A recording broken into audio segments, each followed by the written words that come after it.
The marble floor of Manhattan General Hospital gleamed under harsh fluorescent lights, polished to such perfection that it reflected the faces of everyone who passed. Doctors hurried by in white coats. Nurses pushed medication carts with practiced efficiency. Somewhere down a distant corridor, a machine beeped steadily, marking time like a metronome counting down someone's final moments. And then, cutting through all that clinical silence, came a sound that made every head turn. A child's scream. Not the kind of scream that comes from scraped knees or lost toys. This was different. This was the sound of pure desperation, the kind that claws its way up from the deepest part of the soul when everything else has already been stripped away. Please, sir, please help my mommy. She's dying. The little girl had appeared from nowhere, stumbling across the lobby in sandals 3 sizes too big.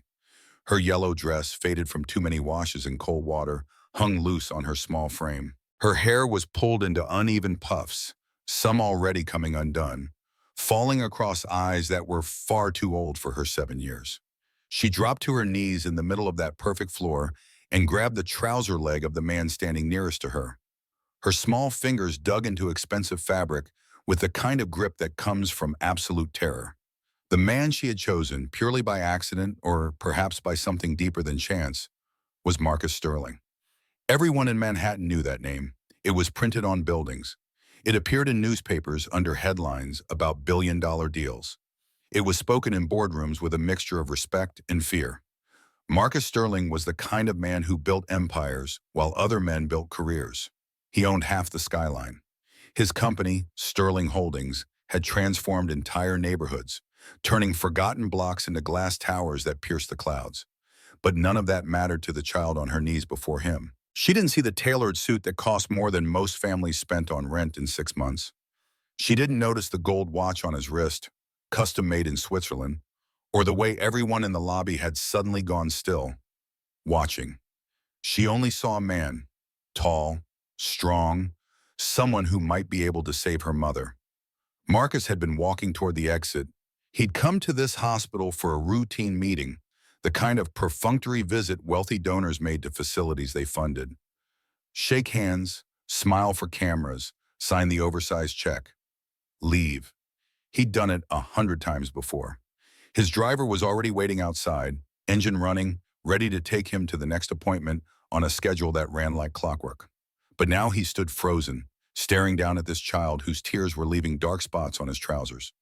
Security moved in immediately. 2 guards in crisp uniforms rushed forward, their hands already reaching for the girl's thin arms.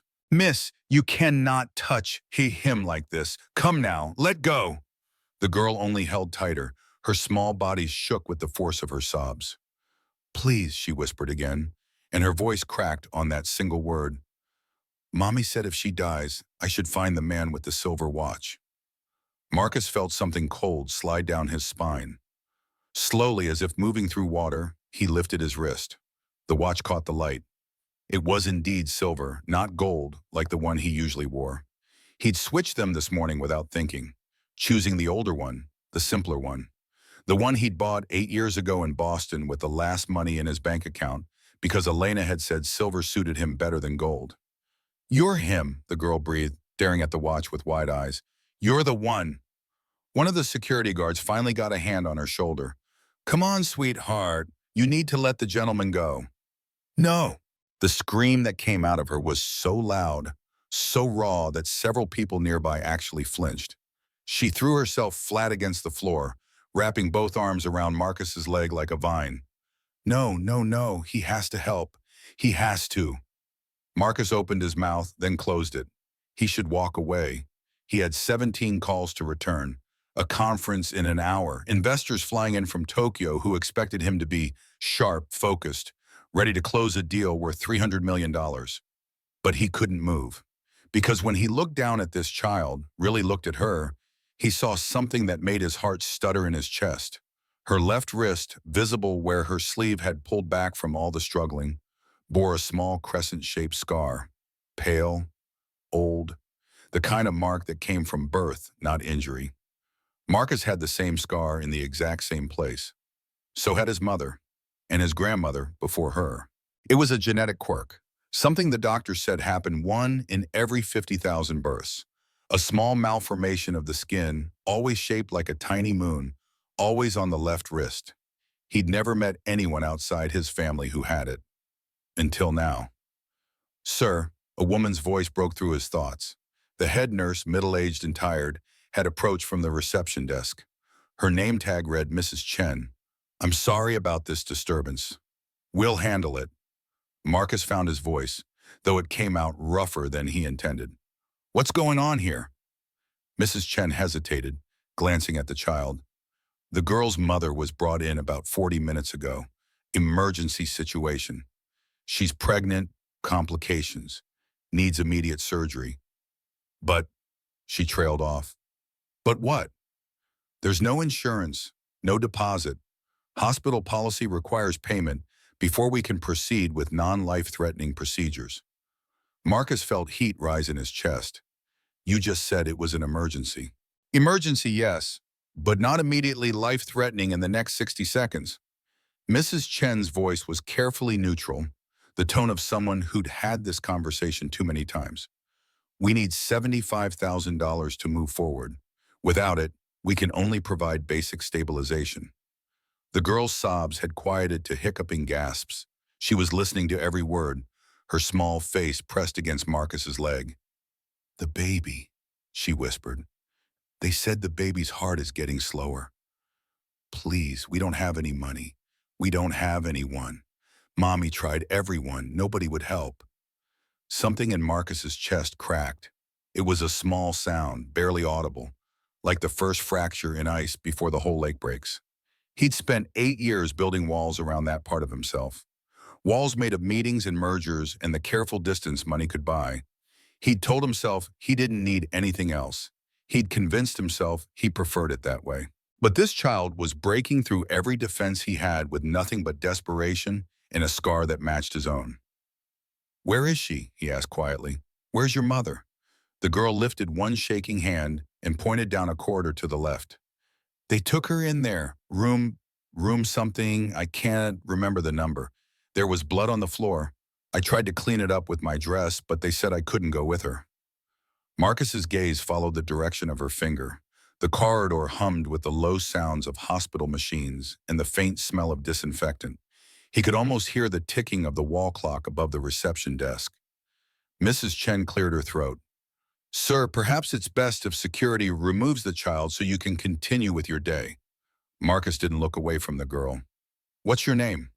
She sniffed, wiping her nose with the back of her hand. Maya. My name is Maya Parker. Parker, not Sterling, but that didn't mean anything. Women changed their names or kept their own or chose something different entirely when they were trying to disappear. Maya, he repeated softly. The name felt familiar on his tongue, though he couldn't say why. I need you to let go of my leg now. Can you do that? Fresh tears spilled down her cheeks. You're leaving. You're like everyone else. You don't care. I'm not leaving. The words came out before he could think about them. I'm going to help your mother, but I need you to let go so I can talk to the doctors. Maya's grip loosened, just a fraction. Promise? Marcus crouched down so they were eye to eye. This close, he could see more details. The girl had eyes that were almost green, flecked with gold. Her cheekbones, even under baby fat, had a certain shape to them. And her chin, the way it tilted up even when she was crying, had a stubbornness that reminded him of someone he'd once loved more than his own ambition. I promise, he said, and meant it. Maya finally released him. She sat back on the floor, pulling a small bag against her chest. It was canvas, faded and patched, with something embroidered on the side. Marcus couldn't quite make out the letters from this angle. He stood and turned to Mrs. Chen. Take me to the attending physician. Now. The nurse blinked. Sir, we can't just give you access to patient information. There are privacy laws. Marcus pulled out his phone. Then get me whoever makes decisions around here. Your hospital administrator? Board chair? I don't care. Someone who can authorize treatment immediately. Mr. Sterling. Mrs. Chen's voice had changed, become more careful. Even with your generosity to this facility, we have protocols. I'll cover all costs. He was already pulling up his banking app. $75,000, you said? I'll transfer double that right now. Surgery, aftercare, whatever she needs. Just get that woman into an operating room. Mrs. Chen stared at him. Around them, the lobby had gone completely silent. Everyone was watching now. Phones were out, recording. By tomorrow morning, this would be on every gossip site in the city. Billionaire stops for crying child. Billionaire pays for stranger's surgery. The headlines would write themselves. Marcus didn't care. Sir, Mrs. Chen said slowly, do you know this patient? No.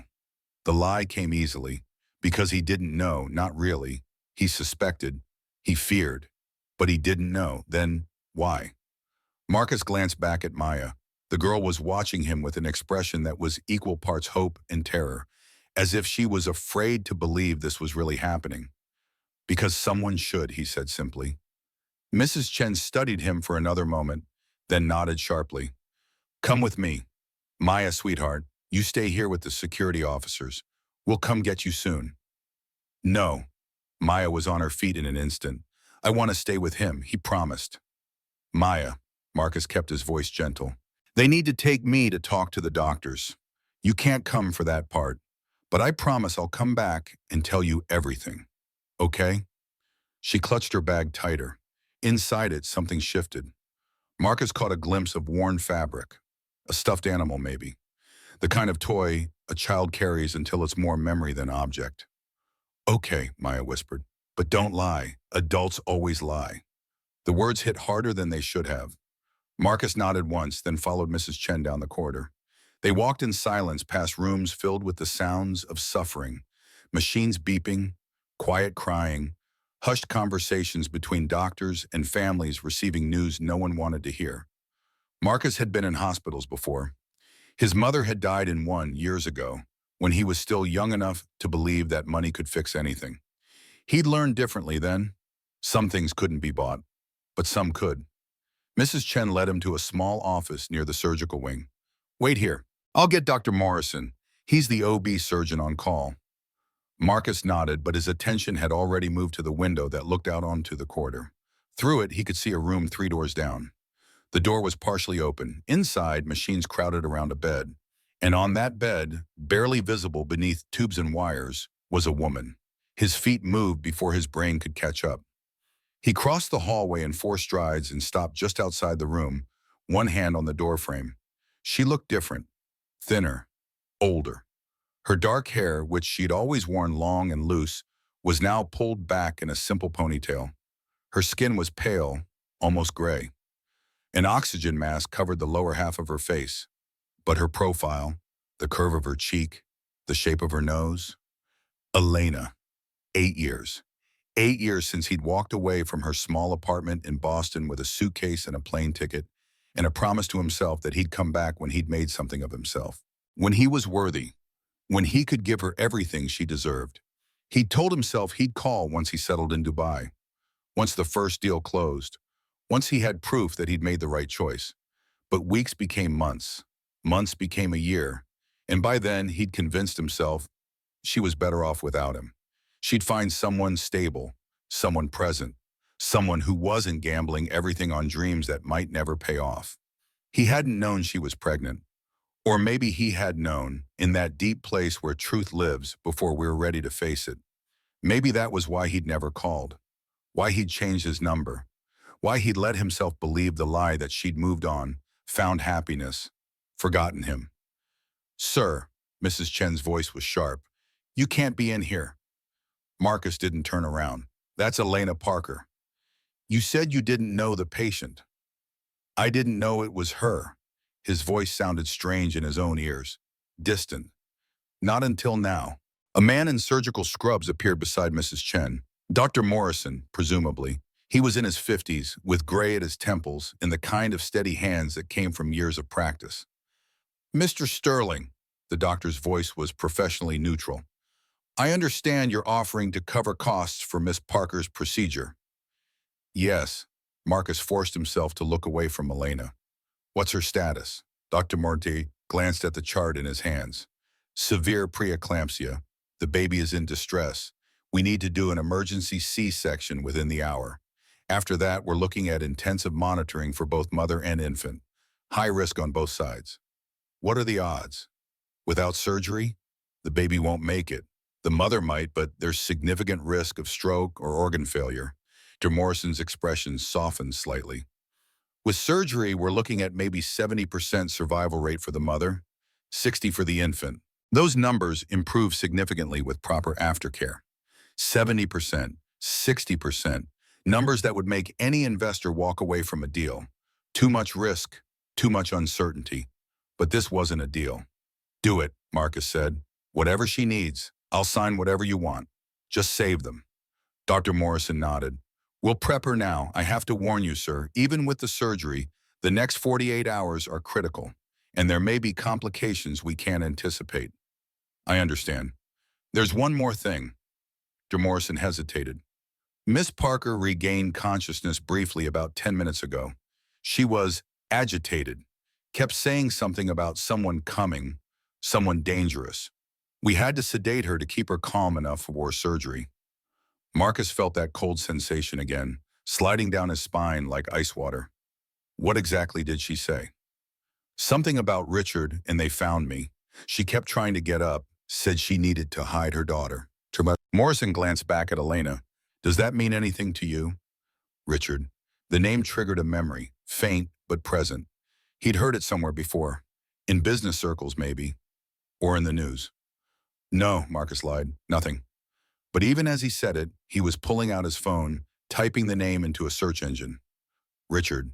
Manhattan. Missing. The results loaded instantly. Richard Calloway, real estate magnate. Last seen 6 months ago. Massive investigation ongoing. Suspected fraud. Suspected money laundering. Suspected of a dozen different crimes, but nothing proven. The man had vanished like smoke, leaving behind a trail of questions and destroyed lives. And somehow Elena was connected to him. Mr. Sterling? Dr. Morrison was waiting. Marcus looked up from his phone. How soon can you start? 15 minutes. We're prepping the OR now. Good. Marcus turned toward the corridor. I need to speak to the girl. Maya, where is she? Still in the lobby, I believe. Marcus walked back the way he'd come, his mind racing. Elena had run. That much was clear. She'd changed her name, or maybe just hidden it. She'd stayed off the grid, and she'd been so desperate to protect Maya that she'd told her daughter to find a man with a silver watch if anything happened. A man she hadn't seen in 8 years. A man who'd abandoned her. A man who might be the only person in the world she still trusted, even after everything. Maya was exactly where he'd left her, sitting on a bench near the reception desk with her small bag clutched to her chest. The security guard stood nearby, keeping watch but maintaining distance. When she saw Marcus approaching, she jumped to her feet. Is Mommy okay? Can I see her? Marcus crouched down again, bringing himself to her eye level. The doctors are taking her to surgery now. She's going to be okay. Promise? The word came out small and broken. I promise they're going to do everything they can. It wasn't quite the same thing, but it was all he could offer. Maya's lower lip trembled. I'm scared. I know, but you were very brave. You did exactly what your mother told you to do. She said, Maya swallowed hard. She said if the bad men came, if anything happened to her, I should find you. She said you'd help even if you didn't remember us. The words landed like physical blows. Maya, does your mother talk about me? The girl nodded. Sometimes when she thinks I'm asleep. She cries and says your name. Marcus felt something twist in his chest, sharp and painful. What else does she say? That you traveled far away, that you had important things to do, that some people have to leave even when they don't want to. Maya's voice dropped to a whisper. But I think she's lying. I think you just didn't want us. The honest accusation from a 7-year-old was worse than any boardroom confrontation Marcus had ever faced. He had no defense, no clever words, no way to explain that he'd been young and stupid and scared, that he'd convinced himself leaving was the right thing when really it was just the easy thing. Maya, he chose his words carefully. Sometimes adults make mistakes, big ones, and sometimes it takes a long time to understand just how wrong we were. She studied his face with solemn intensity. Are you saying you made a mistake? Yes? Are you going to leave again? No. The certainty in his own voice surprised him. I'm not going anywhere. Maya seemed to consider this. Then slowly she reached into her bag and pulled something out. It was a stuffed animal, a small brown bear with one eye missing and patches sewn over various tears. The kind of toy that had been loved within an inch of its existence. This is Mr. Bear, she said. Mommy gave him to me when I was little. She said he'd keep me safe. Marcus nodded, not sure where this was going. Maya held the bear out to him. You can hold him while we wait. So you won't be scared either. The gesture, so simple and pure, nearly broke him. Marcus took the bear carefully, as if it were made of glass. Thank you, Maya. They sat together on the bench. Around them, the hospital continued its endless rhythm. People came and went. Announcements echoed from overhead speakers.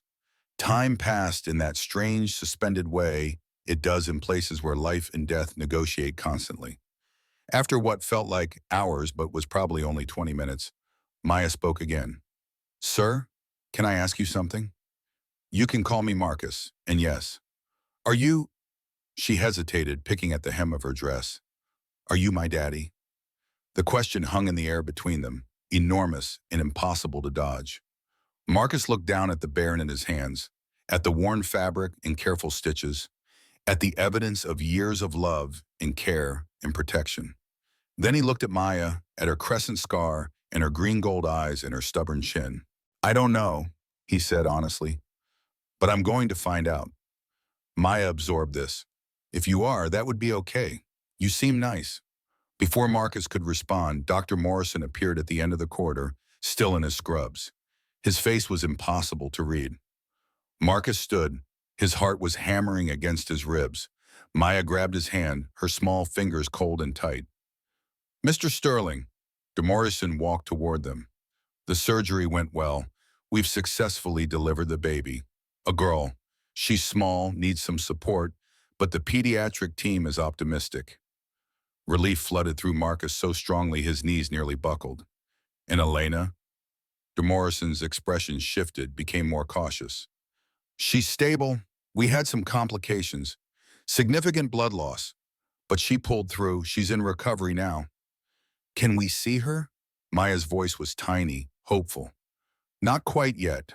Dr. Morrison looked between them. But there's something you should know. She woke up briefly during the procedure. Before we could sedate her again, she said something. She was very insistent about it. Marcus felt his pulse spike. What did she say? De Morrison pulled a small piece of paper from his pocket. She made one of the nurses write it down. She said to give this to the man with the silver watch. That would be you, I presume. Marcus took the paper with shaking hands. The handwriting was rushed, almost illegible, but he could make out the words. Flash drive in the bear. Everything is there. Protect the girls, both of them. They're yours, Marcus. Always were. The bad men will come. Don't let them win. I love you. I'm sorry. Marcus read the note 3 times, each word landing like a hammer blow. Both of them. She'd said both of them. Maya and the baby, both his daughters. He looked down at the bear he was still holding. The worn, patched, beloved bear that Maya had carried like a talisman. Inside it, sewn into the stuffing somewhere, was a flash drive. Evidence. The thing men were hunting Elena for. The thing they'd kill to find.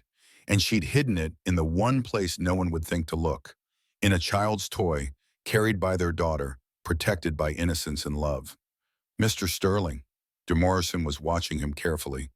Are you all right? Marcus folded the note and put it in his pocket. Then he looked down at Maya, this brave, beautiful child who'd saved her mother's life by grabbing the leg of a stranger in a hospital lobby. Maya, he said softly, I need to tell you something important. She looked up at him, her gaze understanding more than she should. Your mother is going to be okay. And you have a baby sister now. Her name is Sophia. Maya's face lit up, the first real smile Marcus had seen from her. A sister? Really? Really? Marcus took a deep breath.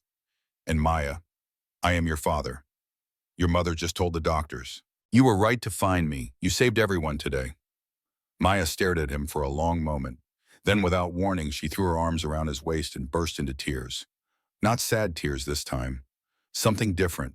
relief, joy, the overwhelming emotion of a child who'd been carrying too much weight for too long and could finally let it go. Marcus held her, this daughter he'd never known, and felt something fundamental shift inside him. All the deals and towers and board meetings, all the things he'd thought mattered, suddenly seemed small and distant. This was real. This was what mattered. A 7-year-old girl with a crescent scar and her mother's stubbornness and more courage than most adults he'd met. A newborn baby fighting for life in a pediatric unit. And somewhere in the hospital's recovery wing, the woman he'd loved and left and never stopped thinking about, even when he'd tried to convince himself he had. His family. Maya, he said quietly, still holding her. I'm going to protect you. You and your mother and your sister. No one is going to hurt you, I promise.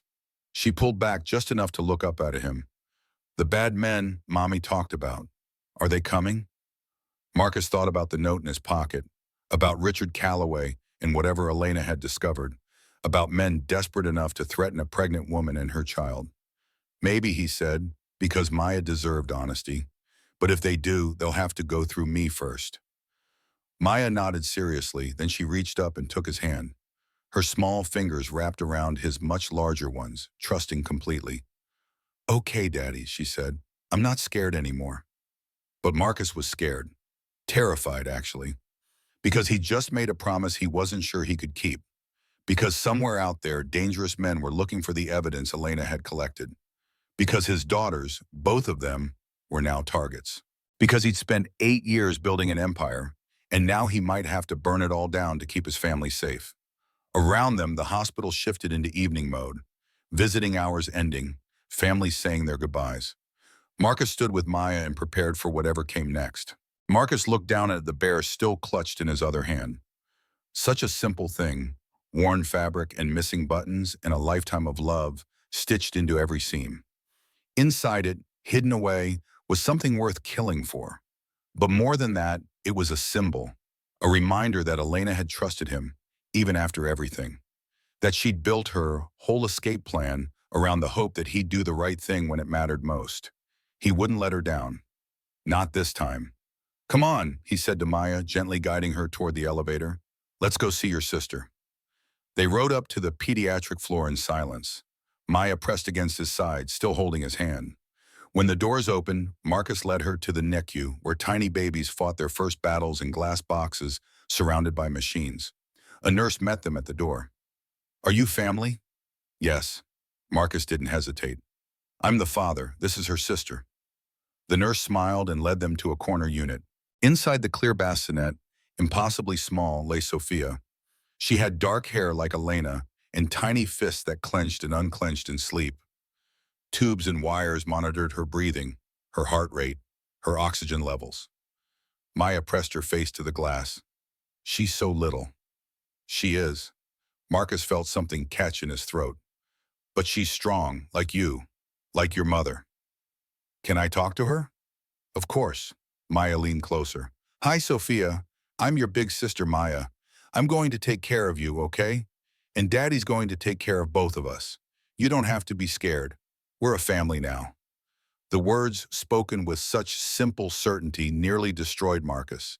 He put a hand on Maya's shoulder and made another silent promise.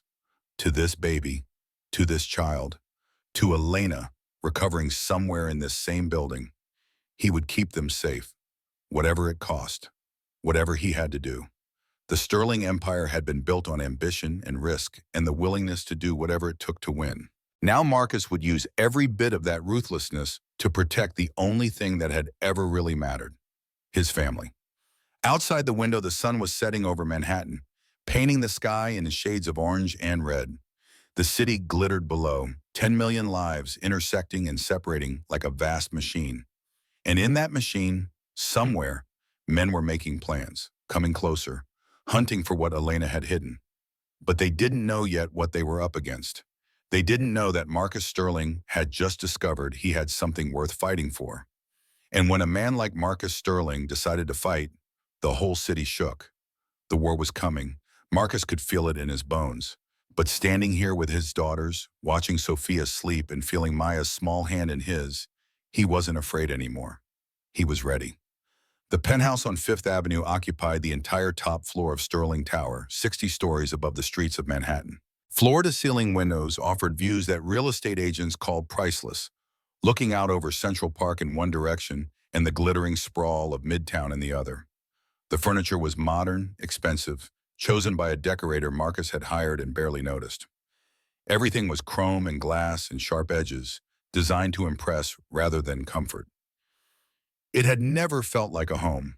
Until now, watching Maya stand at the window with her nose pressed against the glass, her small reflection ghostly in the darkening sky. "Is this where you live?"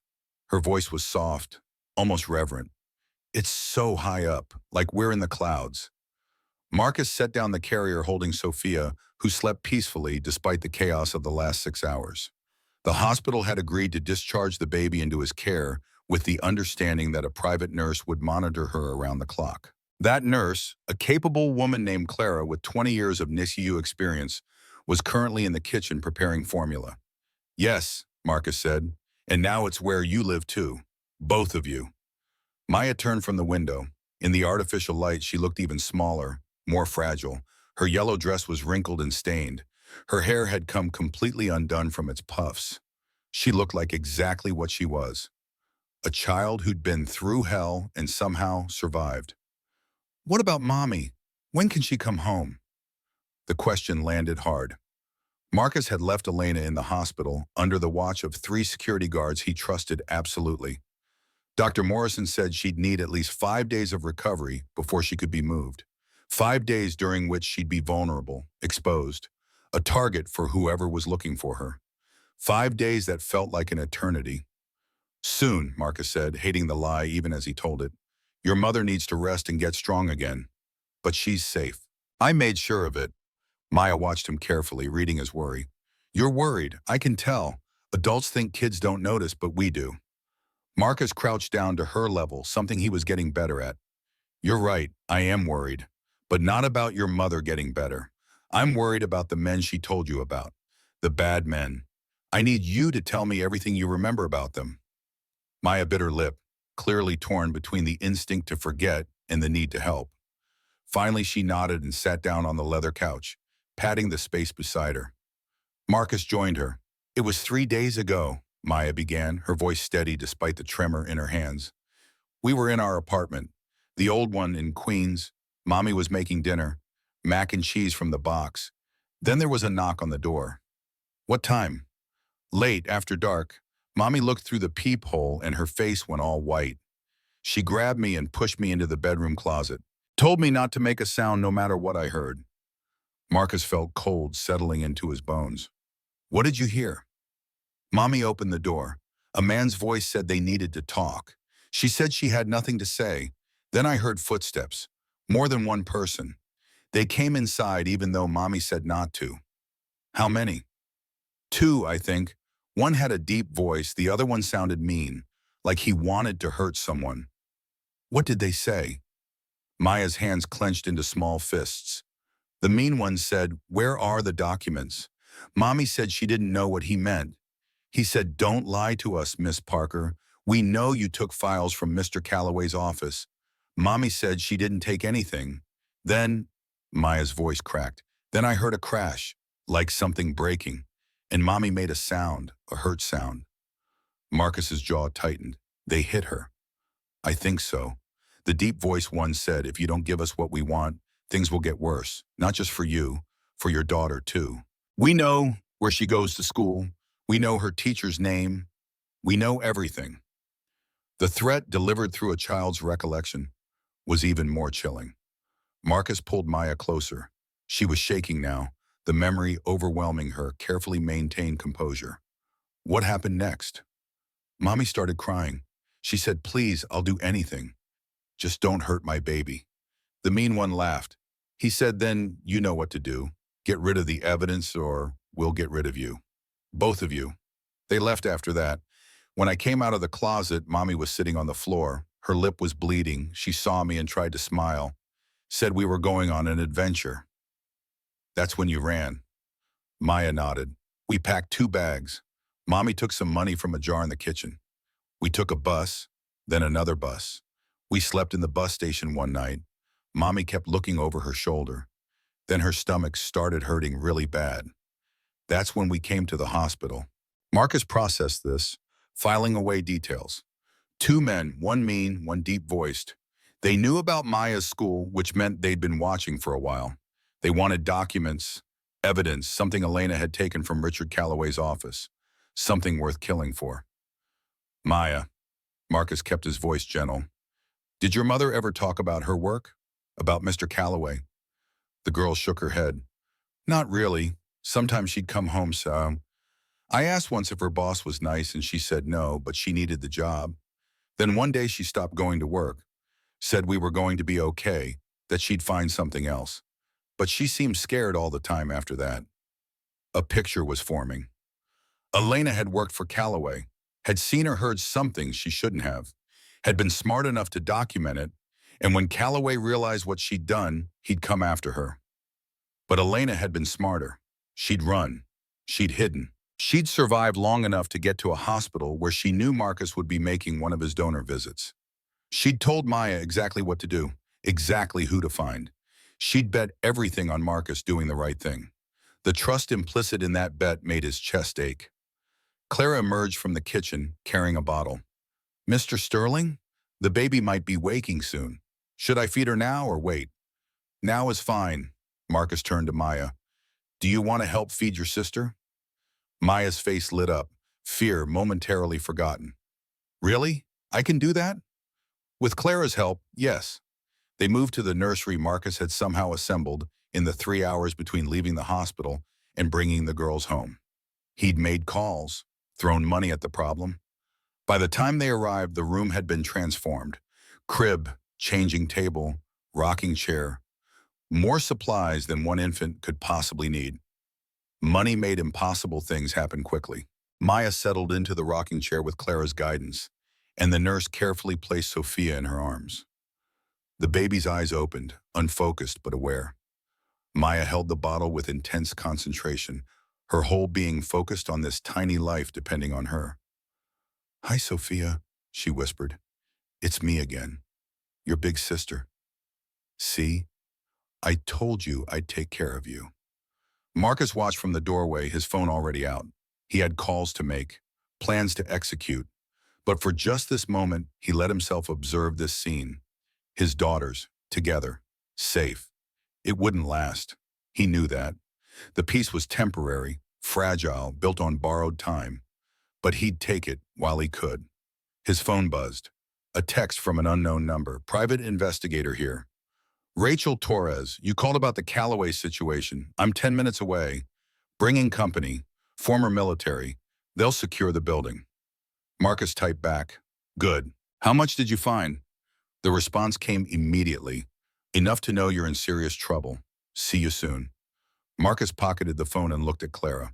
We're going to have visitors shortly. Security consultants. Don't be alarmed. Clara, to her credit, barely blinked. Understood, sir. Maya looked up from feeding Sophia. More bad men? No, good people. People who are going to help keep you safe. Okay. Maya returned her attention to the baby. Did you hear that, Sophia? We're going to be safe. Daddy promised. The word daddy still felt surreal. Marcus had been called many things in his 35 years. Ruthless, brilliant, cold, visionary, but never daddy, never anything so simple and profound and terrifying. He'd built skyscrapers, negotiated deals worth hundreds of millions, transformed entire neighborhoods. But keeping two little girls safe felt like the most important thing he'd ever attempt, and possibly the thing he was least qualified to do.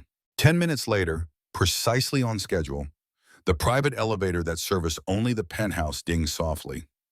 Marcus moved to intercept whoever emerged, positioning himself between the elevator and the nursery. The doors opened and a woman stepped out, followed by 3 men in dark tactical clothing. The woman was in her 40s, compact and efficient looking, with short dark hair and eyes that missed nothing. She carried a laptop bag and moved with the confidence of someone who'd walked into dangerous situations before. Rachel Torres. She extended a hand. Marcus shook it, noting the firm grip. These are my associates, Jackson, Miller, and Chen, all former Marines, all very good at what they do. The three men nodded but didn't speak. They immediately began a sweep of the penthouse, checking windows, sight lines, access points. Professional, thorough. Rachel's gaze moved past Marcus to where Maya stood in the nursery doorway, watching with wide eyes. That her? That's Maya, my daughter. The words came easier each time he said them. The baby Sophia, she's in the nursery with the nurse. How old? Maya's 7. Sophia was born today. Rachel whistled low. Hell of a day you've had. You have no idea. Actually, I might. Rachel moved to the dining table and opened her laptop. Let me show you what I found. Marcus gestured for Maya to stay with Clara and Sophia, then joined Rachel at the table. The investigator pulled up a series of files, documents, photographs. The evidence of hours of research compressed into a devastating presentation. Richard Callaway, Rachel began, age 50, self-made real estate magnate, built Callaway Industries from nothing starting in the 90s, worth approximately $800 million on paper. In reality, probably closer to half that once you subtract the fraud. What kind of fraud? The ambitious kind. Rachel clicked through to a spreadsheet. He's been running money through shell companies for years, legitimate developments on the surface, but underneath he's laundering cash from sources I don't even want to speculate about. The centerpiece is Children's Hope Foundation. Looks like a charity, raises millions for underprivileged kids, except most of that money never reaches any kids. How much are we talking about? Best estimate, 80 million over the last 5 years, maybe more. Hard to say without seeing the actual books. Rachel pulled up a photo of a stern-looking man with silver hair and cold eyes. That's Callaway. Disappeared 6 months ago. FBI's been investigating, but they hit a wall. No evidence. No witnesses willing to talk. No paper trail they can follow. Until Elena. Rachel pulled up another file. Elena Parker worked as Callaway's executive assistant for 2 years. Started when Maya was 5. Single mother, needed the income, took a job that paid well but required absolute discretion. NDA worth $2 million if she ever talked.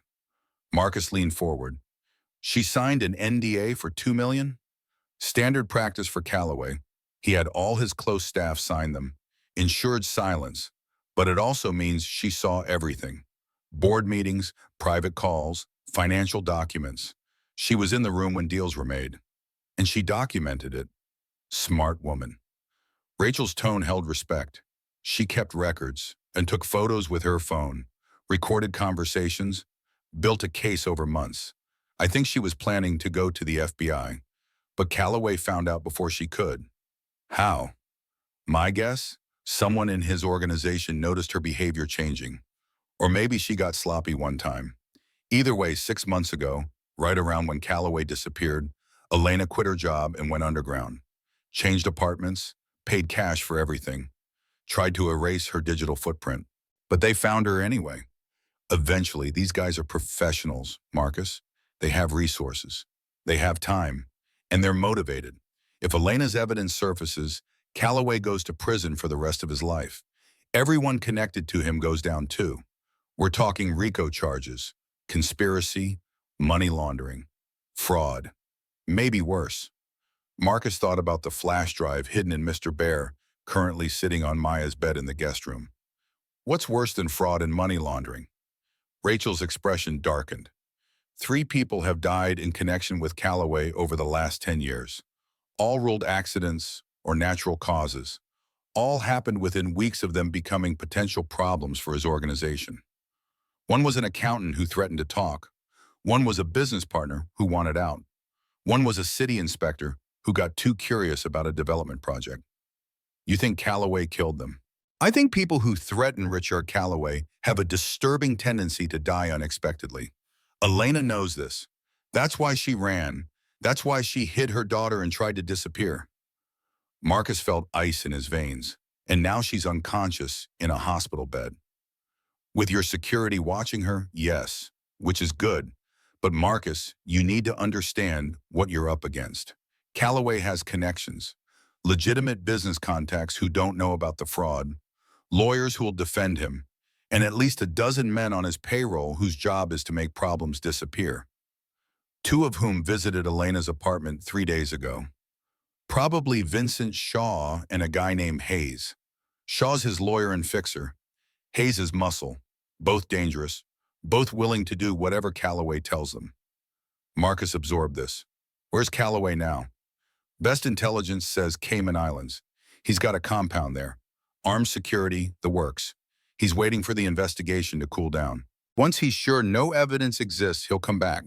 Claim he was on an extended vacation, dealing with stress. His lawyers will smooth it over. In 6 months, he'll be untouchable again. Unless Elena's evidence surfaces. Unless that. Rachel closed her laptop. Which brings us to the obvious question. Where is it? Marcus hesitated. Trust was difficult for him, learned over years of cutthroat business dealings. But Rachel had proven herself before. 5 years ago, when his company was smaller and he'd needed information on a potential partner, she'd delivered. Thorough, discreet, honest. He had to trust someone. Flash drive, he said finally, hidden in Maya's teddy bear. I haven't looked at it yet. Rachel's eyebrows rose. Clever. Who'd think to check a kid's toy? That's what Elena counted on. Do you have it here? In the guest room. Maya doesn't know what's inside. I'd like to keep it that way. Agreed. Kids don't need that burden. Rachel stood. Let's take a look. The sooner we know what we're dealing with, the sooner we can plan. They moved to the guest room where Marcus had set up temporary sleeping arrangements for Maya. Mr. Bear sat propped against the pillows, one-eyed and well-loved. Marcus picked up the toy carefully. I'll need to open a seam, Rachel said, producing a small knife from her bag. I can sew it back up after. She won't notice. Marcus nodded, watching as Rachel made a precise incision in the bear's back. Her hands moved with practiced efficiency, parting stuffing until she found what she was looking for. A small red flash drive, wrapped in plastic, nestled deep in the toy's center. Got it. Rachel pulled it free and immediately began restitching the bear. There, good as new. Marcus held the drive up to the light. Such a small thing, barely larger than his thumb, but inside it, potentially, was everything needed to destroy a man worth $500 million. Everything needed to keep his daughters safe, or everything needed to get them killed. They returned to the dining table. Rachel plugged the drive into her laptop and waited while files loaded. Her expression remained neutral, professional, but Marcus saw her jaw tighten as she scanned the contents. Holy hell, she breathed. Marcus, this is everything. Bank statements, wire transfers, photos of documents, audio recordings. She's got him cold. This is enough to put Calloway away for life. Let me see. Rachel turned the screen. Folders organized by date and category. Financial crimes, real estate fraud, bribery, each folder containing dozens of files, years of evidence, meticulously collected. Marcus opened the audio folder. Dozens of recordings, each labeled with a date and brief description. He clicked on one at random. Calloway's voice filled the room, clear and cold. I don't care what the inspector says. Pay him off or make him go away. I'm not delaying this project another month because some bureaucrat wants to feel important. Another voice, male, uncertain. Sir, if we're caught bribing a city official, we won't be caught. We're never caught. That's why you work for me instead of rotting in a cell somewhere. Handle it. Marcus clicked on another file.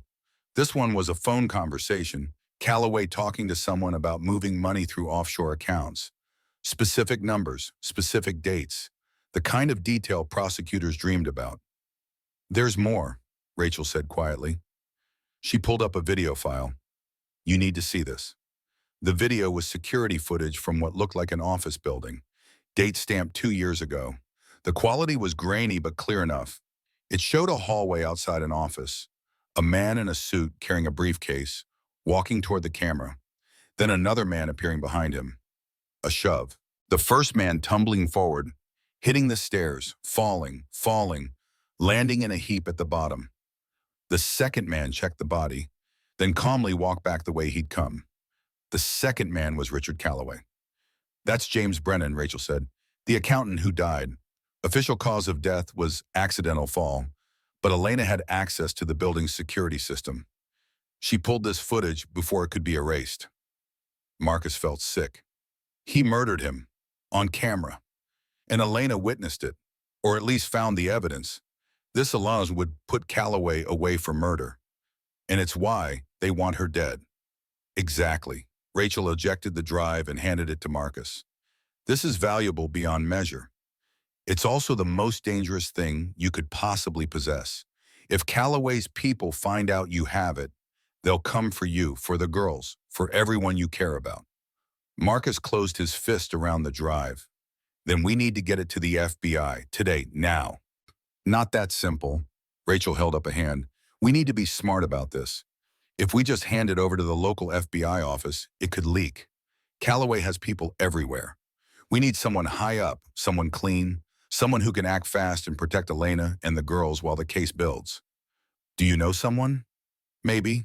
Rachel pulled out her phone. Guy named Robert Chen, assistant director at the New York field office. I worked with him years ago when I was still NYPD. He's honest, ambitious in the right way. He'd love to take down someone like Calloway. Can you reach him? I can try, but Marcus, even with Chen's help, this will take time. Warrants, investigations, building a case. During all that, you and the girls are exposed, vulnerable. Then we protect them. Marcus looked toward the nursery where Maya was still helping Clara with Sophia. Whatever it takes, I have resources, money, security. I can keep them safe. Can you? Rachel's gaze was steady. Because Calloway's people are good at what they do. They got to Elena despite her trying to hide. They'll come for this drive. And when they do, they won't be polite about it. As if summoned by her words, Marcus's phone buzzed. A text from an unknown number. We know where you are. We know what you have. Give us the drive and walk away, or everyone you love dies. You have 12 hours. Marcus showed the screen to Rachel. She swore softly. That was fast. Too fast. Marcus's mind raced. How did they find me? Hospital, probably. They saw you with Maya, ran your face. Easy enough to figure out who you are once they had a name. Rachel stood, moving to where her 3 associates were stationed at various points in the penthouse. We need to lock this place down, now. Jackson, the largest of the 3 men, approached. Sir, with respect, this location is compromised. Too many access points, too public. If they want to get in, they'll find a way. Then where? Marcus looked around the penthouse that had been his sanctuary for 5 years. Suddenly, it felt like a trap, all glass and exposure. Where do we go? I have a safe house, Rachel said. Queens, not fancy but secure. Off the grid. We can move you there tonight. Marcus thought about Elena in the hospital, about the girls exhausted and traumatized, about uprooting them again so soon. But survival trumped comfort. Do it. He turned toward the nursery. Give me 10 minutes to pack essentials. Then we move. Rachel nodded. Jackson, Miller, prep the vehicles. Chen, secure the elevator. No one comes up, no one. The men moved with military precision. Marcus went to Maya. She looked up from where she sat with Sophia, sensing the tension. We have to leave again, don't we? Yes, Marcus crouched beside her. The bad men found out where we are. We need to go somewhere safer. Will Mommy know where to find us? I'll make sure she knows. But Maya, I need you to be brave again. Can you do that? She looked at Sophia, sleeping peacefully in her arms, then back at Marcus. If it keeps Sophia safe, I can be brave. The simple courage of it broke something in Marcus's chest. This child had every reason to fall apart, to cry and scream and refuse to cooperate. Instead, she was thinking about her baby sister. She was stronger than him, had been from the beginning. Thank you, he whispered. Now let's get you both ready to go. They packed quickly, essentials only, diapers and formula for Sophia, a change of clothes for Maya. Mr. Bear returned to her arms with the flash drive secretly restored to its hiding place. Marcus grabbed his laptop, passport, and a bag of cash he kept for emergencies. Everything else could be replaced. Rachel's men brought up 2 vehicles from the garage, unmarked SUVs with tinted windows and reinforced frames. Not quite armored, but close. They moved down the private elevator in 2 groups. Marcus with Maya and Sophia in the first vehicle, Clara and Rachel in the second. Jackson drove lead. Miller and Chen followed. The garage was empty, eerily quiet. Their footsteps echoed off concrete as they moved quickly to the vehicles. They were almost there when Marcus heard it. The sound of tires screeching, an engine revving. Then lights, bright and blinding, coming from the entrance ramp. "Get in," Jackson shouted. "Now!" Marcus threw open the back door and practically shoved Maya inside, then dove in after her with Sophia's carrier. Jackson hit the gas before Marcus's door was even closed. Behind them, two black sedans roared into the garage. Men leaned out the windows. The sharp crack of gunfire split the air. "Down!" Marcus pushed Maya's head below the seat line and covered Sophia's carrier with his body. Bullets pinged off the SUV's reinforced panels. The rear window starred but didn't shatter. Jackson drove like he was back in a combat zone, taking corners at impossible speeds, weaving between support columns. The second SUV with Rachel stayed close behind. More gunfire. A tire exploded on one of the pursuing sedans, sending it spinning into a column. The second sedan kept coming. They burst out of the garage onto Fifth Avenue. Jackson ran a red light, narrowly missing cross traffic, and accelerated up the street. The sedan followed, relentless. "Hold on," Jackson said calmly, and took a hard right into an alley barely wide enough for the SUV. Metal scraped metal. The mirrors folded back, but they fit, barely. The sedan tried to follow. Didn't fit. Got wedged between buildings. Jackson emerged on the next street over and immediately took another turn, then another, weaving through Manhattan's grid like thread through cloth. Behind them, Rachel's vehicle stayed close. After 5 minutes of evasive driving, Jackson spoke into his radio. "Clear, we lost them." "Lost." Rachel's voice crackled back. "Confirmed, heading to safe house. Different route. See you there, Monsieur." The vehicle split up. Jackson took them through a maze of side streets and back alleys that Marcus barely tracked. Maya had curled into a ball beside him, shaking but silent. Sophia, somehow, was still asleep. "It's over," Marcus said quietly, stroking Maya's hair. "We're safe now. You're safe." But even as he said it, he knew it wasn't true. They weren't safe, not yet. Not while Calloway was out there, not while men with guns were hunting them. The war had begun sooner than expected, and Marcus wasn't ready, wasn't prepared, wasn't sure he could protect these two small lives that depended entirely on him. But he'd promised. Standing in that hospital corridor, holding a worn teddy bear, he'd promised Elena he'd keep their daughters safe. Now he had to figure out how to keep that promise, even if it meant destroying everything else he'd built. The SUV drove on through the night, carrying them away from the luxury penthouse and towards something unknown. Maya stayed curled against Marcus's side. Sophia slept in her carrier, and Marcus held them both, feeling the weight of responsibility settle onto his shoulders like chains. He'd spent 8 years building an empire. Now he'd spend however long it took tearing down anyone who threatened his family. Richard Calloway wanted a war. He was about to get one. The safe house in Queens was nothing like the penthouse. No sweeping views, no marble floors, no designer furniture chosen to impress. Just a 3-bedroom apartment in a brick building that could have been anywhere in the city, anonymous and forgettable. Perfect. Marcus carried Sophia's carrier while Maya held his other hand, her small fingers gripping tight as they climbed the stairs to the 3rd floor. Jackson had swept the apartment twice already. Rachel was inside setting up equipment. The door opened into a living room with worn carpet and furniture that had seen better decades. But the windows had new locks. The door had reinforced steel behind the wood veneer. And in the corner, Rachel was setting up a bank of monitors connected to cameras covering every approach to the building. "Home sweet home," Rachel said without looking up. "It's not much, but it's secure. And more importantly, nobody knows about it except us." Maya looked around with wide eyes. "Is this where we'll stay?" "For now." Marcus set down the carrier and knelt beside her. "I know it's not what you're used to." "It's okay." Maya managed a small smile. "Mommy and I lived in places like this before. At least this one doesn't have the radiator that clangs all night." The casual acceptance of poverty, spoken by a 7-year-old, made Marcus's chest ache. He'd been complaining about thread counts and water pressure, while his daughter had been learning to sleep through broken radiators. Clara emerged from one of the bedrooms. "I've set up the nursery, such as it is. Maya, would you like to help me put Sophia down for the night?" Maya nodded and carefully took the carrier. Marcus watched them disappear into the back room, then turned to Rachel. How bad was it? Really? Bad. Rachel pulled up footage from the garage on one of her monitors. 4 men, professional-grade weapons. They weren't trying to scare you off. They were trying to kill you and take the drive. Marcus watched the grainy video, saw the muzzle flashes, the way the men moved with tactical precision, the cold efficiency of trained killers. Calloway's not holding back anymore. No, you're a direct threat now. You have the evidence. You're protecting the witness, and you're high profile enough that making you disappear would cause complications. Rachel froze the video on a clear shot of one of the gunmen. That's Hayes, Calloway's primary enforcer. Former military, dishonorable discharge, history of violence. If he's here personally, Calloway's desperate. Good, desperate men make mistakes.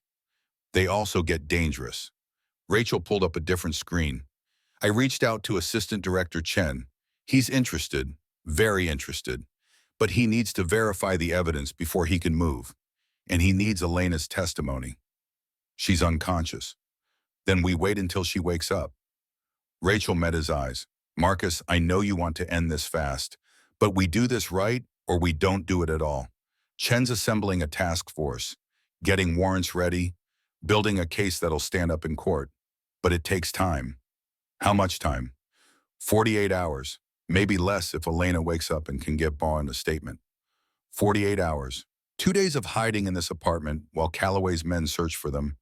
2 days of wondering when the next attack would come. 2 days of being someone he'd never been before, a father trying to keep his children alive. Marcus pulled out his phone. I need to check on Elena. He called the hospital. The head of his security detail answered immediately. Mr. Sterling, we were about to call you. Miss Parker regained consciousness 20 minutes ago. She's asking for you and the children. Relief flooded through Marcus so powerfully his knees went weak. Is she okay? Can she talk? Dr. Morrison says she's stable, weak but coherent. He's limiting visitors but made an exception for you. I'm coming now. Sir, I should inform you. 2 men tried to access her floor an hour ago. We turned them away, but they'll try again. You should be careful. Marcus's hand tightened on the phone. Double the security. Nobody gets near her room. Nobody. He ended the call and turned to Rachel. Elena's awake. I need to see her. Then you go. But take Jackson with you. And Marcus? Rachel's expression was serious. Be careful. They know you'll come. They might be waiting. Let them wait. Marcus grabbed his jacket. I'm done running. The drive back to Manhattan took 30 minutes through light, late-night traffic. Jackson drove in silence, his eyes constantly checking mirrors. They parked in a public garage 3 blocks from the hospital and walked the rest of the way, taking a circuitous route that would make them difficult to follow. The hospital at night had a different energy, quieter, dimmer. The urgent chaos of daytime replaced by the steady hum of machines keeping vigil over sleeping patients. Marcus's security team had taken over a waiting area near Elena's floor, turning it into a command post. The team leader, a former Secret Service agent named Williams, intercepted Marcus at the elevator. Mr. Sterling, Miss Parker is in room 547. Dr. Morrison is with her now. The 2 men who tried to access the floor earlier matched descriptions of Vincent Shaw and an associate. We've alerted hospital security, but they can't legally bar anyone without cause. Then we give them cause. Marcus pulled out his phone and called his lawyer. At midnight, the lawyer answered on the second ring. Marcus, what's wrong? I need a restraining order, emergency, against Vincent Shaw and anyone associated with Richard Calloway, protection for Elena Parker and our children. How fast can you make it happen? If it's truly an emergency, I can have a judge sign it within the hour.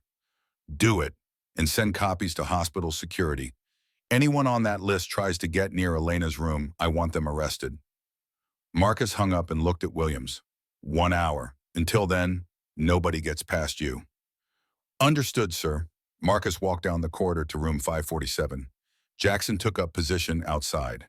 Inside, Dr. Morrison was checking Elena's vitals while she lay propped up on pillows, looking impossibly fragile in the hospital gown.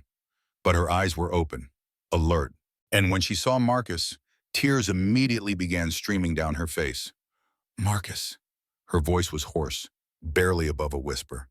The girls, are they safe? He crossed to her bedside in 3 strides and took her hand carefully. They're safe. Both of them. Maya's been so brave, and Sophia's beautiful. They're both perfect. Elena's grip on his hand was weak but desperate. I'm so sorry. I never meant for any of this. I should have told you years ago. I should have... Stop. Marcus used his free hand to wipe tears from her cheek. None of this is your fault. You survived. You protected our daughters. You did everything right. They're coming for me, for the evidence. Marcus, you have to take the girls and run. Get them somewhere safe. Forget about me. I'm not forgetting about anyone. Marcus pulled the chair close to her bed and sat. Elena, I have the flash drive. I've seen what's on it. It's enough to put Calloway away forever. We're taking it to the FBI tomorrow. Elena's eyes widened. Tomorrow, Marcus? That's not enough time. He has people in law enforcement. If word gets out before they can arrest him, we're going straight to the top, assistant director of the New York field office. Rachel Torres is setting it up. They'll move fast, but they need your testimony. They need you to tell them everything. I can do that. Elena struggled to sit up more. I'll tell them everything. When Calloway disappeared, I thought I was safe. But then his people started hunting me. I ran, but they kept finding me. Every time I thought we'd gotten away, they'd show up again.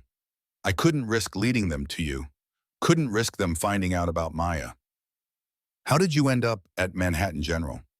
Why that hospital specifically? Elena managed a weak smile. I remembered. You'd told me once, years ago, that you donated to that hospital, that you went there every few months for some charity event. I gambled that you'd be there. Told Maya to look for the man with the silver watch. It was a long shot, but I was out of options. It worked. Marcus lifted her hand to his lips and kissed it gently. You saved yourself, saved both girls. I'm the one who should be apologizing. I left you. I abandoned you when you needed me most. You didn't know. I should have known, should have called, should have checked. Marcus's voice roughened. 8 years, Elena. 8 years I could have been there for you, for Maya. Instead, you were alone, struggling, running from dangerous men. All because I was too much of a coward to face what we had. Elena squeezed his hand weakly. You're here now. That's what matters. Marcus, Maya thinks you're her hero. She told the nurse earlier that her daddy came to save them. She's never had that before. Someone to believe in.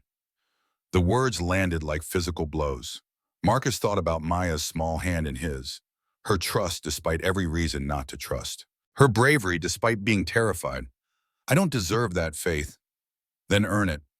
Elena's gaze was steady despite her exhaustion. Be the man I always knew you could be. The man I fell in love with before ambition got in the way. Protect our daughters. Stop Calloway. Make him pay for everything he's done. I will. The promise came easily. But first, we get you out of here. Somewhere safer. Rachel has a safe house. Once Dr. Morrison clears you for transport. No. Elena's voice was firm despite its weakness. I stay here until I can testify. The FBI needs to hear my story. Every detail. Every crime I witnessed. I won't hide anymore. Elena, Calloway's men tried to get to you tonight. They'll try again. Let them try.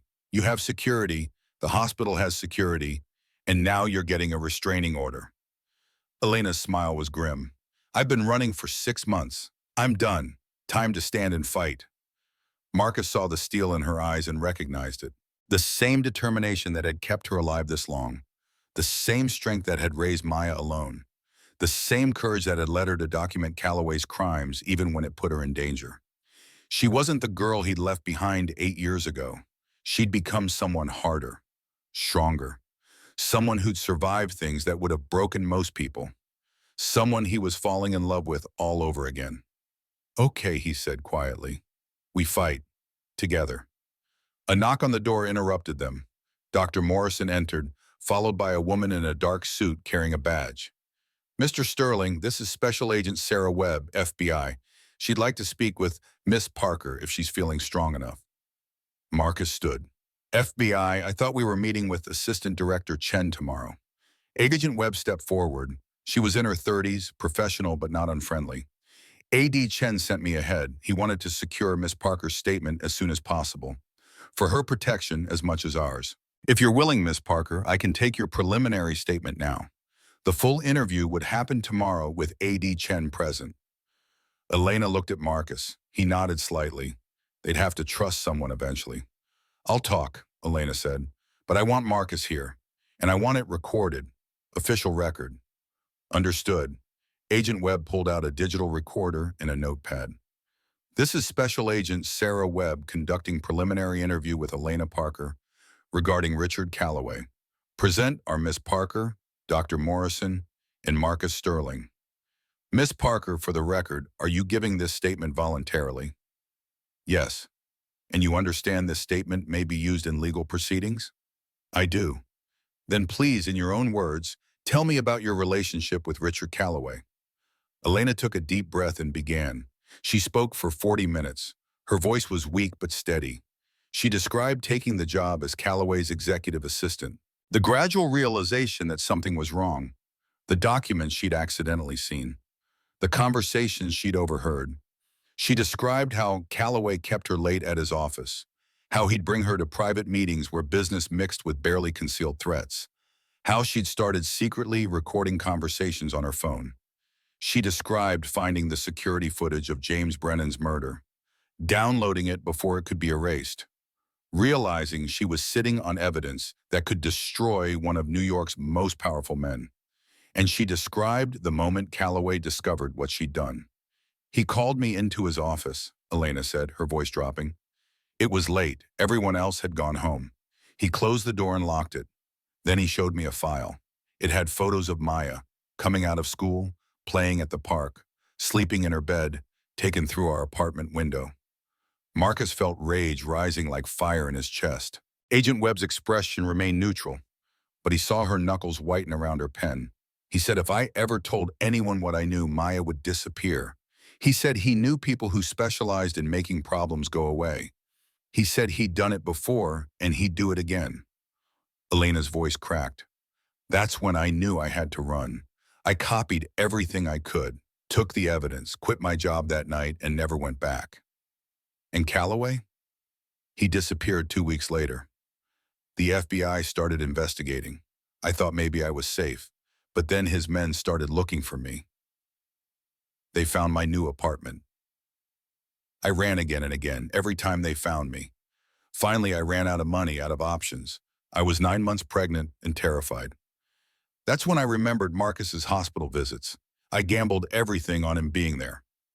Agent Webb stopped recording. Miss Parker, this is extraordinary testimony. With the evidence you collected, we can build a case that will put Calloway away for life. Multiple life sentences. What about his men? Marcus asked. The ones who've been hunting Elena, who shot at my car tonight. When do they get arrested? We're working on identifying them. Once we have names and locations, we'll move simultaneously. Arrest everyone at once so no one can warn the others. Agent Webb stood. I'm going to brief A.D. Chen. He'll want to move quickly. Miss Parker, I know you're exhausted, but would you be willing to meet with him first thing tomorrow morning? Yes, whatever it takes. Good. Agent Webb headed for the door, then paused. Mr. Sterling, thank you for protecting her, for bringing this to us. A lot of men in your position would have walked away. After she left, Dr. Morrison checked Elena's vitals once more. You need to rest. This much stress isn't good for your recovery. I'll rest when Calloway's in prison. But Elena's eyes were already closing. Marcus, the girls are safe. Clara's with them. Rachel's men are guarding the building. I'll go back soon, but first I need to make sure you're secure here. Stay. Elena's grip on his hand tightened slightly. Just for a few minutes, please. Marcus settled back into the chair. I'm not going anywhere. Elena fell asleep within minutes, her breathing evening out into the steady rhythm of exhaustion. Marcus sat holding her hand and thinking about everything that had led to this moment. 8 years ago, he'd walked away from her because he'd thought success mattered more than love. He'd told himself he was doing the right thing, building a future, making something of himself. Instead, he'd built an empire of glass and steel that meant nothing compared to the small hand of a 7-year-old girl trusting him completely. compared to a newborn baby who shared his blood, compared to the woman lying in this hospital bed who'd survived everything Calloway had thrown at her. His phone buzzed, a text from Rachel. FBI confirmed, meeting tomorrow at 9 a.m. Bring the drive. Chen's pulling together a task force. This is happening. Another text, this one from his lawyer. Restraining order signed, being served to hospital security now. Shaw and associates are banned from the premises. Violation means immediate arrest. Small victories, but they added up. Marcus typed back to Rachel, I'll be there. How are the girls? Maya's asleep. Sophia's fed and quiet. Clara's got everything under control. Stop worrying and get some rest yourself. Easier said than done. Marcus couldn't rest, not while Calloway was out there, not while men with guns were hunting his family. His phone buzzed again. Unknown number. Marcus almost ignored it, then saw the message preview. You cost me 4 good men tonight. That was expensive and stupid. Return the drive and I'll forget this ever happened. Keep it and I'll make sure everyone you love suffers before they die. You have until sunrise. Then I'm coming for you myself. R.C. Richard Calloway. Texting directly, dropping pretense, making explicit threats, which meant he was rattled, desperate, running out of time and options. Marcus typed back, come and get me. I'll be waiting. The response was immediate. You have no idea what you've started. I built this city. I own half the people in it. You think the FBI scares me? They've been trying to touch me for years. They've got nothing. They've got everything. Elena documented all of it. And tomorrow they're going to arrest you and everyone who works for you. It's over, Calloway. You lost. A long pause, then, I never lose. Ask James Brennan. Oh, wait, you can't. He's dead. The casual admission of murder sent via text message. Marcus screenshot the conversation and forwarded it to Agent Webb. More evidence. More nails in Calloway's coffin. Another message came through. You want to protect your daughters? Then give me what I want, or I'll make sure they grow up without a father. Just like you made sure they grew up without one for 8 years already. Ironic, don't you think? The jab at his past failure stung precisely because it was true. Marcus had abandoned his children once. He wouldn't do it again. The only person who's going to prison is you. I'll make sure of it personally. Big words from a man with so much to lose. Your company, your reputation, your freedom. I can destroy all of it with 3 phone calls. I have files on you, Sterling. Every corner you ever cut, every deal you ever made that wasn't quite legal. You're no saint. Marcus felt cold settle into his stomach, because Calloway was right. Marcus had built his empire quickly, and not all of it had been clean. There were deals in the early years that wouldn't stand up to scrutiny. Partnerships with people whose money came from questionable sources. Nothing explicitly illegal, but enough gray area to cause problems. But none of that mattered anymore. Do what you want. My past is between me and my conscience.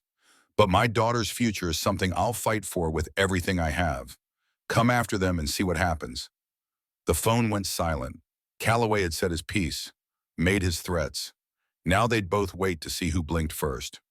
Marcus looked at Elena, sleeping peacefully despite everything. He thought about Maya and Sophia in the safe house, protected by Rachel's former Marines. He thought about the flash drive full of evidence that would end Richard Calloway's reign. Tomorrow it would all come to a head. Tomorrow the FBI would move. Tomorrow, one way or another, this would end. Marcus settled deeper into the chair, still holding Elena's hand, and prepared for whatever came next. The night passed slowly. Nurses came and went. Doctor. Morrison checked in twice. Marcus's security team rotated shifts outside the door. And through it all, Marcus sat vigil, keeping watch over the woman who trusted him enough to gamble everything on his presence at a hospital lobby. Around 4 in the morning, Elena stirred. Her eyes opened, found Marcus still sitting there. You stayed, she whispered. I said I would. You also said that 8 years ago, right before you left. The accusation was gentle but real. Marcus deserved it. I know, I'm sorry. For what it's worth, I never stopped thinking about you, even when I tried to convince myself I had. Elena's smile was sad. I never stopped loving you, even when I wanted to, even when I should have. But Marcus, love isn't enough. Not when there are children involved. If you're going to be in their lives, in our lives, you have to be all in. No more running when things get hard. I'm all in. Marcus leaned forward. Elena, I know I don't deserve another chance. I know I failed you. Failed Maya. But I'm asking anyway. Let me be the father I should have been. Let me be the partner you needed. Let me prove that I've changed. Have you? Changed? Marcus thought about the question. Had he? A week ago, he would have said his life was perfect. Empire built, goals achieved, success measured in buildings and bank accounts. Now sitting in a hospital room with a woman he'd once loved and two daughters he barely knew, he realized how empty that life had been. Yes, he said simply. Everything that mattered, I lost 8 years ago. I just didn't know it until a little girl grabbed my leg and begged me to save her mother. Elena's eyes glistened. She's special, more than you know. She's had to be strong in ways no child should have to be. But she never complained, never blamed me for the life we had. She just loved me and trusted that I was doing my best. She's like her mother that way. She's like you too, stubborn, determined, too smart for her own good. Elena reached up and touched Marcus's face. Don't disappoint her. She's already starting to believe in you. Children's hearts break so easily. I won't let her down. Marcus covered her hand with his. Either of them, or you. Never again. Then tomorrow we end this. We give the FBI everything. We testify. We put Calloway away. Together. Together. Elena closed her eyes again. Now go. Go back to our daughters. Be there when they wake up. Show Maya that you keep your promises. Marcus stood reluctantly. I'll be back in a few hours. The FBI meeting is at 9. I'll be ready. He kissed her forehead gently, then headed for the door. Jackson was waiting outside, alert despite the long night. They drove back to Queens through streets just starting to wake. Early morning traffic, delivery trucks, the city stirring to life. The safe house was quiet when Marcus let himself in. Rachel was asleep on the couch, her laptop still glowing beside her. Clara had taken the second bedroom, and in the third room, Maya and Sophia slept peacefully. Marcus stood in the doorway watching them. Maya had curled around Sophia's bassinet protectively, one small hand resting on the edge. Even in sleep, she was watching over her sister, his daughters, his responsibility, his reason for everything that came next. Marcus showered and changed into fresh clothes, then made coffee in the small kitchen. By 6 a.m., Rachel was awake. How's Elena? Strong, gave her statement to the FBI. She'll testify today. Good. Rachel pulled up files on her laptop. Chen's ready. He's got warrants for Calloway and 7 associates. Simultaneous arrests planned for 10 a.m. They're coordinating with Cayman authorities to grab Calloway at his compound. It's really happening. It's really happening. Rachel looked up. You did it, Marcus. You saved them. Elena and the girls. They're going to be okay.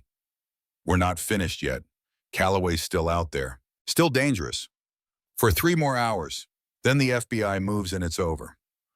Marcus wanted to believe it would be that simple. But something nagged at him. A sense that Calloway wouldn't go quietly. That a man who'd built an empire on violence and fraud wouldn't surrender without one last fight. I'm going with you, Rachel said, reading his thoughts. To the FBI meeting. Extra security, just in case. Thank you. Maya wandered out of the bedroom, rubbing sleep from her eyes. She saw Marcus and her whole face lit up. Daddy, you came back! The simple joy in her voice made everything worth it. Marcus scooped her up. I promised I would. I'll always come back. Did you see Mommy? I did. She's doing much better. She said to tell you she loves you, and she's so proud of how brave you've been. Maya buried her face in his shoulder. When can we see her? Soon. Maybe even today, if the doctors say it's okay. And then we can all be together? Like a real family? Yes. Marcus held her tighter. Like a real family. They had breakfast together, simple food from the small kitchen, but it felt like the most important meal Marcus had ever eaten. Maya told him about Sophia's night, how she'd only cried twice, how Clara had let Maya help change a diaper, how being a big sister was hard but good, the mundane details of family life, the things Marcus had misses for 8 years, the things he'd never known he wanted until now. At 8:30, Rachel's phone buzzed. She checked it and swore softly. What? Marcus asked. Chen, he's moving up the timeline. Cayman authorities lost track of Calloway. They think he might have left the island.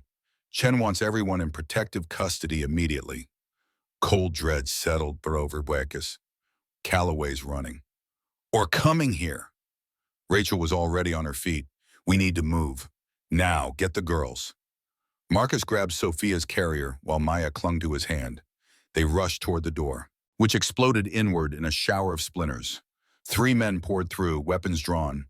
Vincent Shaw in the lead, his face cold and determined. The drive, Shaw said calmly. Now, or the child dies first.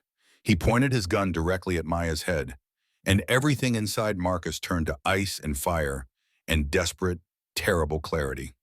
His daughter was about to die unless he did something. So he did. Marcus shoved Maya behind him and launched himself at Shaw, not thinking, not planning, just moving. Pure instinct and desperation and 8 years of guilt compressed into a single moment of action. He hit Shaw low, driving him back. The gun went off. The bullet went wide. Marcus heard Rachel shouting, heard Jackson and the other Marines engaging the other 2 gunmen. Everything became chaos, struggling, fighting. Marcus had never been in a real fight before. Boardroom conflicts didn't prepare you for actual violence. But he fought anyway, clumsy, desperate. Fueled entirely by the knowledge that Maya was behind him, and he was all that stood between her and a bullet. Shaw was trained, professional. He twisted, brought his gun around. Marcus grabbed his wrist, trying to control the weapon. A shot. Pain exploded in Marcus's shoulder. He fell back, blood spreading across his shirt. Shaw stood over him, gun aimed at his head. Should have walked away, Sterling. Then a small voice. Leave my daddy alone. Maya, running forward with something in her hands. Mr. Bear. She threw it at Shaw's face. The distraction was just enough. Jackson appeared behind Shaw, weapon drawn. FBI, drop it! Shaw spun, more shots. Shaw went down. The other gunmen were already subdued, zip-tied on the floor by Miller and Chen. And then the apartment filled with agents in tactical gear, FBI emblazoned across their vests. Assistant Director Robert Chen himself walked through the destroyed door. Secure the scene, get medical in here. Someone find the evidence. Maya ran to Marcus where he lay bleeding on the floor. Daddy! Daddy, wake up! Marcus forced his eyes open. The pain was incredible, but he was alive. I'm okay, sweetheart. Just a scratch. You're bleeding. I've had worse. A lie, but she didn't need to know that. Are you hurt? Is Sophia okay? We're fine. You saved us. Tears streamed down Maya's face. You promised you'd protect us, and you did. Paramedics arrived, pushing Maya gently aside to work on Marcus's shoulder. Through the pain and chaos, Marcus watched Chen pick up Mr. Bear from where it had fallen. Is this it? Chen asked Rachel. The evidence? Rachel opened the seam she'd made days before, pulled out the red flash drive. This is everything. Chen took it carefully like the precious cargo it was. Then he looked at Marcus being loaded onto a stretcher.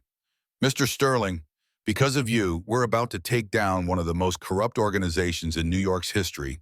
Calloway's plane landed at Teterboro an hour ago. We've got teams moving on his location now. It's over. You won. Marcus managed a weak smile. Didn't feel like winning. It never does. But you kept your family safe. That's what matters. They loaded Marcus into an ambulance. Maya insisted on riding with him, holding his uninjured hand the whole way.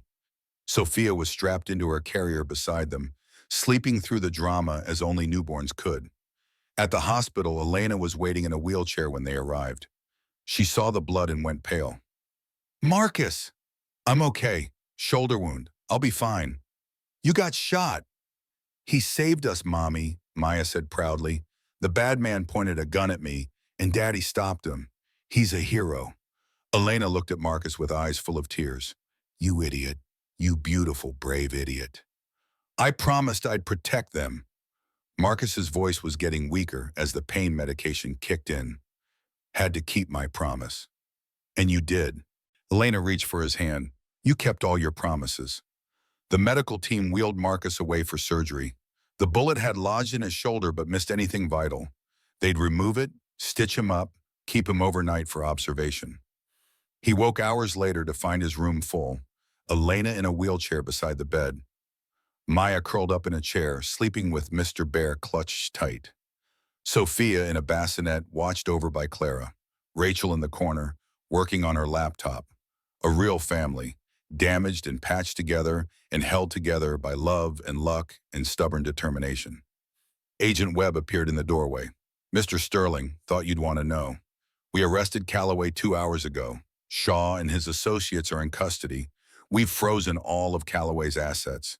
His lawyers are already trying to make deals, but Chen's not interested. With Elena's testimony and the evidence on that drive, Calloway's going away for life. Multiple life sentences." "It's really over?" Marcus's voice was rough from anesthesia. "It's really over. You can take your family home." After Webb left, Elena wheeled closer. "You did it. You ended it. We did it. Together. What happens now?"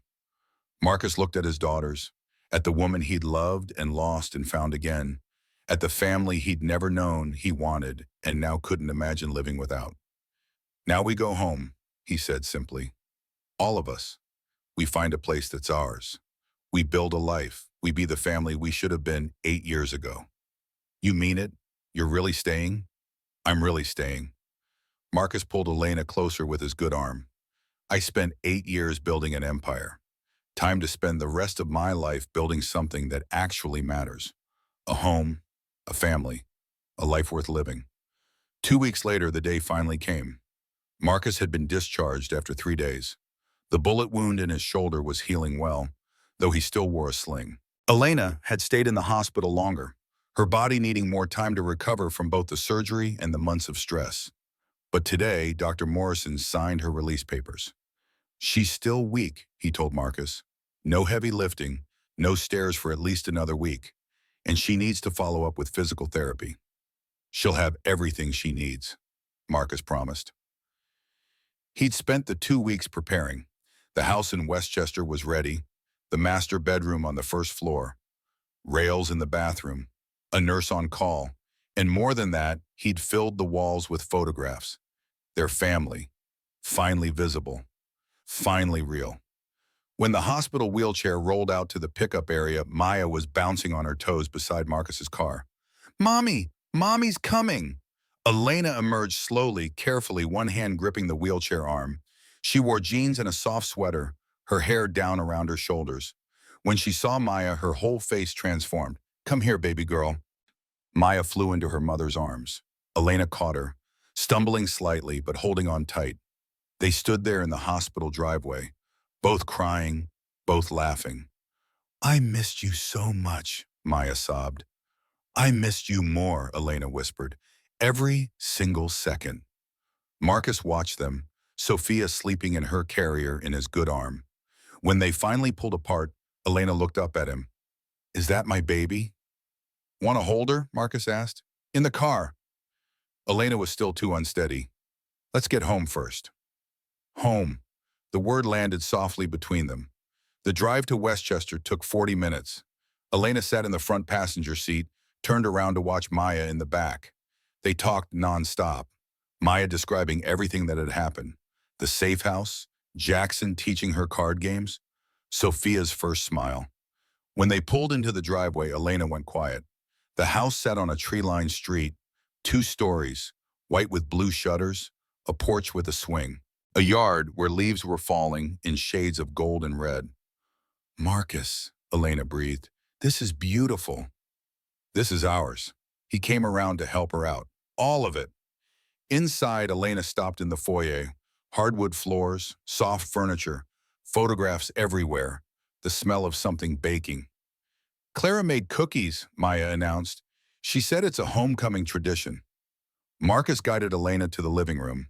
She sank into the oversized chair by the window with a sigh of relief, and then he placed Sophia carefully in her arms. Elena looked down at her daughter, really looked at her for the first time without tubes and wires and medical equipment between them. Sophia's dark eyes blinked open, found her mother's face. "Hi, sweet girl," Elena whispered. "I'm your mama. I'm sorry I couldn't hold you properly before, but I'm here now." Sophia made a small cooing sound. Her tiny fingers wrapped around Elena's thumb, and Elena broke down completely. Marcus knelt beside the chair. Maya pressed against her mother's side. They stayed like that for a long time, a family finally whole while afternoon light streamed through the windows and Sophia slept peacefully in her mother's arms. Later, after Elena had rested, after she'd seen the first floor and marveled at every detail Marcus had arranged, they gathered for dinner. Simple food, soup and bread, eaten together at the coffee table because Elena couldn't yet sit at the dining room table comfortably. "Tell me everything about the trial," Elena said. "I want to know." So Marcus told her Calloway's arrest at Teterboro Airport, the evidence presentation, the guilty verdicts on all counts, 5 life sentences with no possibility of parole. "It's really over," Elena said quietly. "It's really over."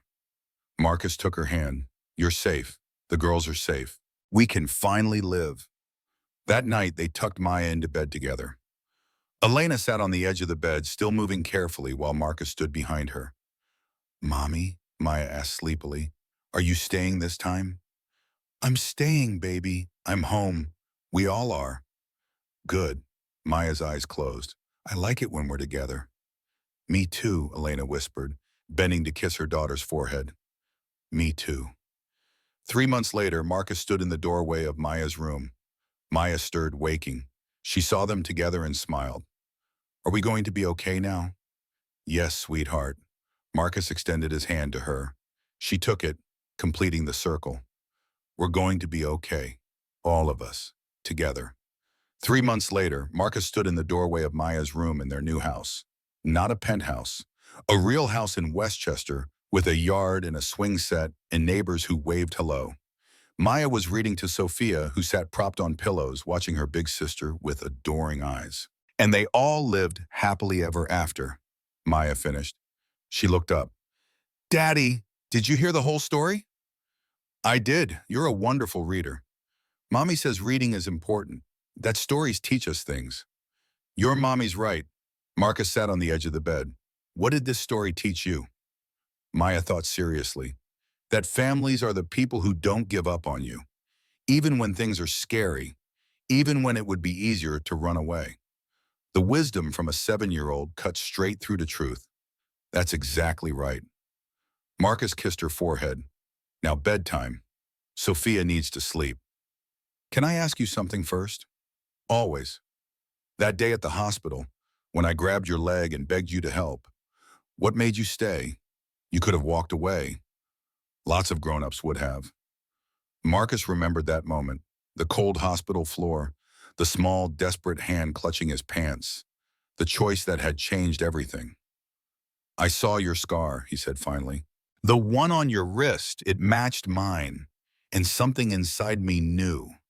Maybe not consciously, but somewhere deep I recognized you. You're my daughter, my blood. And even though I didn't know it yet, some part of me did. Family calls to family, even across 8 years, even when we've never met." Maya held up her wrist, studying the crescent mark. "So it's like magic, this scar. It brought you back to us." "Yes, like magic." Elena appeared in the doorway, moving slowly but steadily. 3 months of recovery had brought color back to her face and strength back to her body. She wore one of Marcus's old shirts, and her hair was loose, and she'd never looked more beautiful. "Time for sleep, Maya. You have school tomorrow." "Okay, Mommy." Maya settled under her covers. "Good night. I love you both." "Love you too, sweetheart." Marcus and Elena walked back to their bedroom. The house was quiet, peaceful, safe. "It's strange," Elena said, curling into Marcus's side in their bed. "6 months ago, I was running for my life. Now I'm married to a billionaire living in a house with a yard. Sometimes I think I'll wake up and it'll all be a dream. If it is, we're both having the same dream." Marcus held her close. "And I never want to wake up." "Marcus," Elena propped herself up on one elbow. "I need to know, are you happy? Really happy? You gave up so much, the penthouse, the lifestyle, the freedom of being single. No regrets?" Marcus thought about his life before. The empty apartment, the meaningless meetings, the success that felt hollow because no one was there to share it. Then he thought about this morning. Maya climbing into bed between them at dawn. Sophia's first real smile. Breakfast together at the kitchen table. The chaos and noise and beautiful mess of family life. No regrets, he said firmly. I thought I had everything before. Turns out I had nothing. This, you and the girls, this is everything. Even after getting shot? Especially after getting shot. Marcus smiled. That bullet was the best thing that ever happened to me. Made me realize what actually matters. Made me understand what my mother used to say, that you never know what you're made of until someone you love is in danger, until you have something worth dying for. Well, please don't die. The girls and I just got you. We're keeping you. Deal. They lay in comfortable silence. Outside, the city glittered in the distance. Marcus's company still existed. Sterling Holdings still built towers. But now Marcus had someone else running it. He showed up for important meetings, made strategic decisions, then came home to his family. It turned out you could have both. Success and love, empire and family. You just had to know which one mattered more when push came to shove. And Marcus had learned. In a hospital lobby on the worst day of his life, that turned into the best day of his life, he'd learned what mattered. Not buildings or bank accounts, but a little girl with a crescent scar and the courage to grab a stranger's leg and beg for help. A woman who'd loved him enough to run toward him when she had nowhere else to go. A baby girl who'd never know her father almost walked away. Family. That's what mattered. Everything else was just details. Marcus closed his eyes. Elena warmed beside him and felt something he hadn't felt in 8 years. Complete. The story wasn't perfect. They'd have hard days ahead. Challenges, arguments, all the normal struggles of building a life together. But they'd face them as a family. Together. And that made all the difference. In the next room, Maya whispered to Sophia one last story before sleep. Once upon a time, she began, there was a girl who needed a hero. And her hero came. He didn't look like a hero at first. He looked like a businessman in an expensive suit. But when she needed him most, he didn't run away. He stayed, he fought, he kept his promises. And they all lived happily ever after. Sophia cooed softly, and Maya smiled. The end, she whispered. Sweet dreams, little sister. Sweet dreams. And in that moment, in that house, in that family pulled together by chance and choice and stubborn love, everything was exactly as it should be. Finally, after 8 years, finally Marcus Sterling was home. The end.